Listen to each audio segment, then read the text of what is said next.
የኢትዮጵያ ጠቅላይ ሚኒስትር አብይ አህመድና የኤርትራው ፕሬዝዳንት ኢሳያስ አፈወርቂ በቅርቡ ተገናኝተው ግንኙነታቸውን የማደስ ያልተጠበቀ ስምምነትን ያደርጋሉ እየተባለ ነው።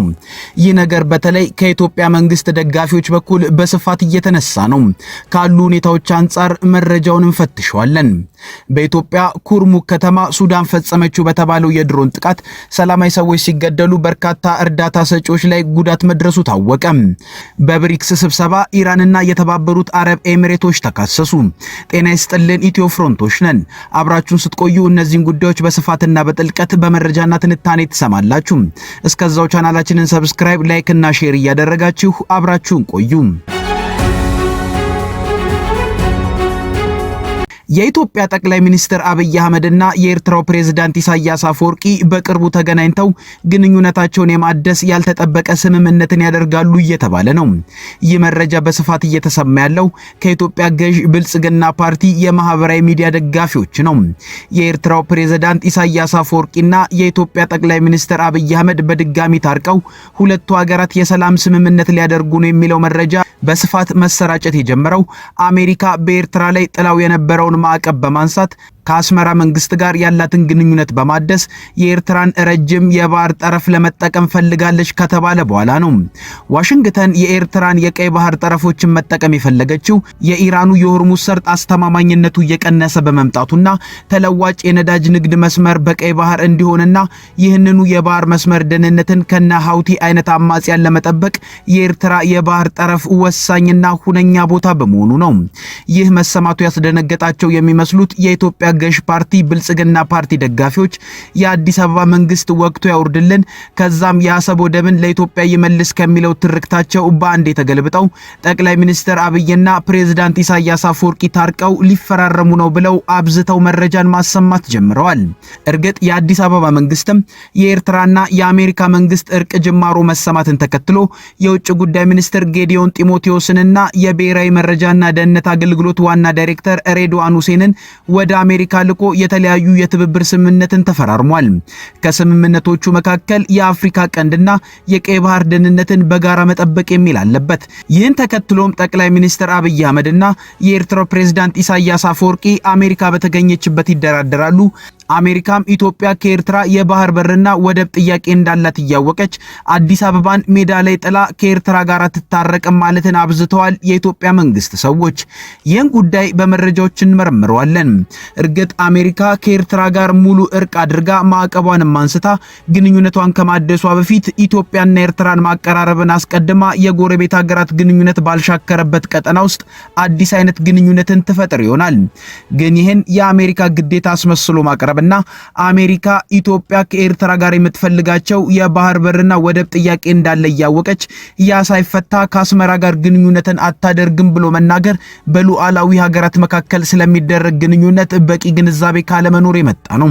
መጀመሪያ አሜሪካ አዲስ ብሔራዊ ጥያቄ አለኝ ብላ የኤርትራን የባህር ጠረፎች ለመጠቀም የኤርትራን ማዕቀብ አንስታ በሰብአዊ መብቶች ጥሰት ስትከሰው ከነበረው የኢሳያስ አፈወርቂ መንግስት ጋር እርቅ የምትፈጽመው የኤርትራን ሉዓላዊ ግዛቶች ስለምታከብርና የኢትዮጵያ መንግስት ወስዳቸዋለሁ እያለ የሚዝታቸው ወደቦች የኤርትራ ሉዓላዊ ግዛቶች መሆናቸውን ስላመነች ነው። ስለሆነም የአሜሪካ መንግስት የዋሽንግተንን ብሔራዊ ጥቅምን ለማስከበር ከኤርትራ ጋር ሲስማማ በተመሳሳይ ሰዓት ኢትዮጵያንም ያስባል ብሎ መናገር የጤና አይመስልም። ሲቀጥል ደግሞ አሜሪካ ፈርስት የሚል መፈክር ያላቸው የአሜሪካ ፕሬዝዳንት ዶናልድ ትራምፕ ለአሜሪካ ጥቅም የሆነ ነገር ያስፈልጋታል ብለው ያስቡ እንጂ ያ የሚፈልጉት ነገር የሌላ ሶስተኛ ወገን ሀገርን ጥቅም ነካ አልነካ የሚያስጨንቃቸው ሰው ናቸው ወይ የሚለውን ማስታወስ ያስፈልግ ይሆናል። በሌላ በኩል አሁን ላይ በአፍሪካ ቀንድ ለኤርትራ ፍላጎትን ያሳየችው ራሱ አሜሪካ እንጂ ኤርትራ አሜሪካንን ማዕቀብ አንሽልኝና የባህር ጠረፌን ልስጥሽ አላለችም።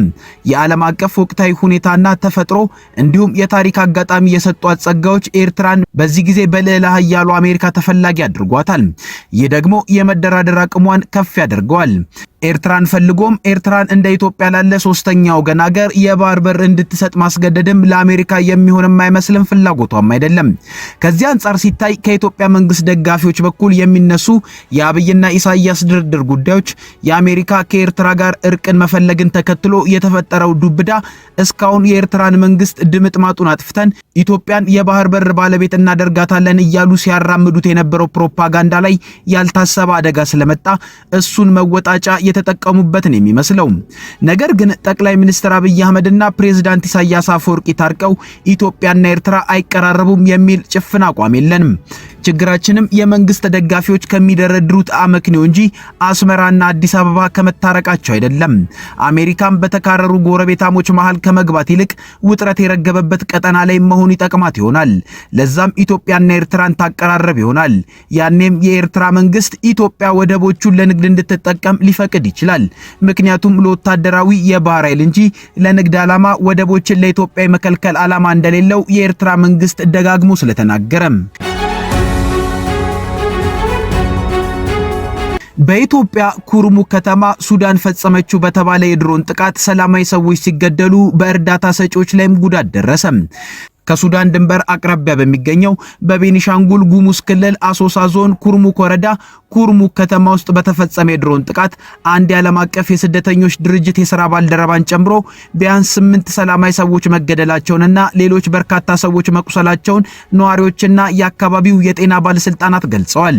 ነዋሪዎች ጥቃቱ የተፈጸመው ሚያዝያ 21 ቀን 2018 ዓ.ም ከቀኑ 5 ሰዓት ገደማ መሆኑንና ከአሶሳ ከተማ 94 ኪሎ ሜትር ርቀት ላይ በምትገኘው የኩርሙክ ከተማ የሰዎች እንቅስቃሴ በሚበዛበት አካባቢ ላይ ማረፉን ተናግረዋል።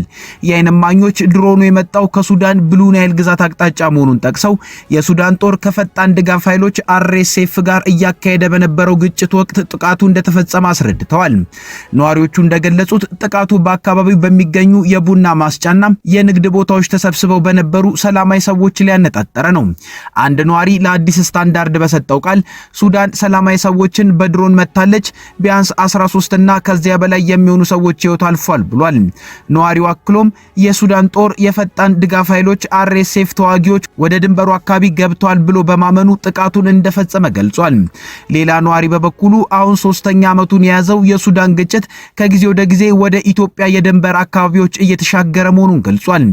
ይህ የአልቡርሃን መንግስት ከፈጣን ድጋፍ ኃይሎች ጋር ጦርነት እያካሄደ ነው፣ ያ ግጭት ደግሞ አሁን እኛን እየጎዳን ነው ሲል የገለጸው ነዋሪው በጥቃቱ ቤቶችና የንግድ ተቋማት ላይ ጉዳት መድረሱን ተናግሯል።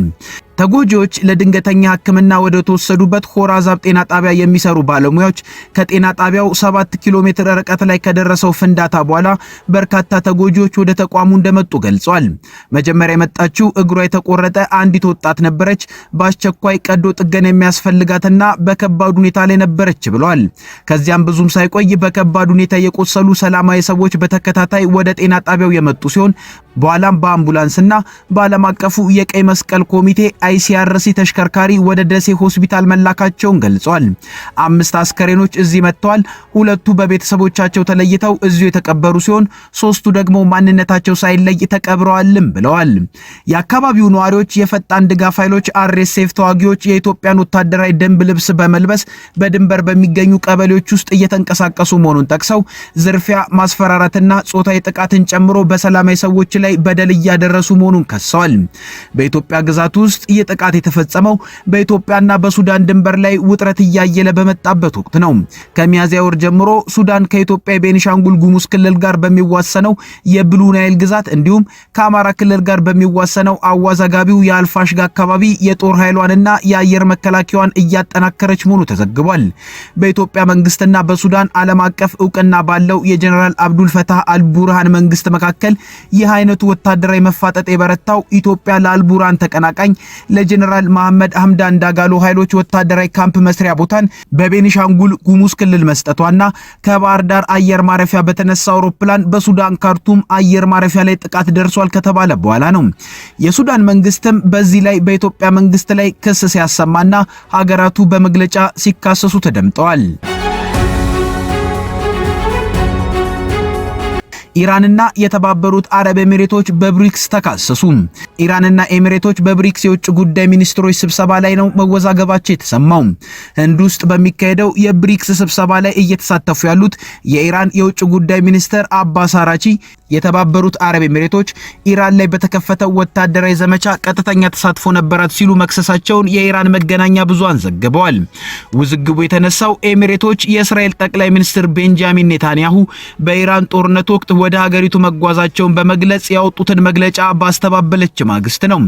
የኢራን የውጭ ጉዳይ ሚኒስትር አባስ አራቺ ከዚህ በኋላ በብሪክስ ስብሰባ ተገኝተው ባደረጉት ንግግር መከፋፈልን ለመዝራት ከእስራኤል ጋር የተጣመሩ አካላት ተጠያቂ ይሆናሉ ሲሉ ተናግረዋል። አራቺ የተባበሩት አረብ ኤሚሬቶች አገሬ ላይ በተፈጸመው ጥቃት ቀጥተኛ ተሳትፎ ነበራት፣ ጥቃቶቹ ሲጀመሩም የውግዘት መግለጫን እንኳን አላወጡም ሲሉ ከሰዋል።